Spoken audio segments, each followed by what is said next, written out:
Kaos në aksin Tiranë-Vor, amortizimi i rrugës copton makinat. Rruga dytësore Tiranë-Vor ndodhet në gjendje të amortizuar me gropa dhe pellgje të mbushura me rreshit e shiut që pushtuan vendin ditët e fundit.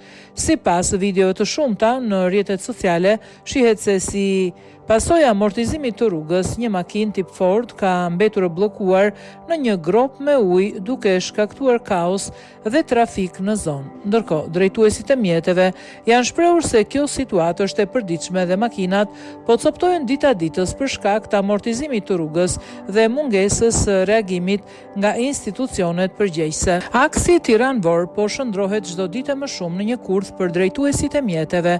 Shofertë shumë raportojnë se rruga është e qartë, e deformuar me gropa të thella dhe me asfalt të ngritur, duke shkaktuar dëmtime të rënda në automjetet dhe përplasje të rrezikshme në trafik.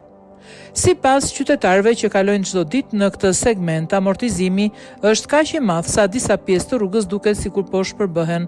Shumë shoferë kanë mbetur në rrugë me goma të plasura, amortizator të kaputur dhe disje të shtremruar.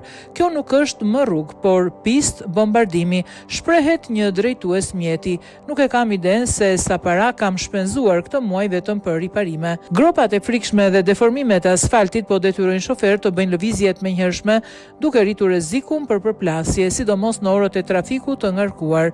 Në disa pjesë rruga thuajse ka humbur formën e saj fillestare, ndërsa shirita të tërë janë të çarë dhe të fundosur. Banorët dhe përdoruesit e përditshëm të këtij aksi kërkojnë reagim të menjëhershëm nga autoritetet.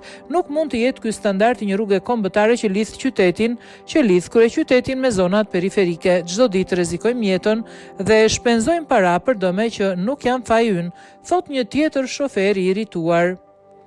Sipas ekspertëve të infrastrukturës, dëmet janë të një niveli që nuk mund të rregullohen me arna, por kërkojnë ndërhyrje të plotë, zhveshje të asfaltit ekzistues, sistemim të bazamentit dhe rishikim total me standarde moderne.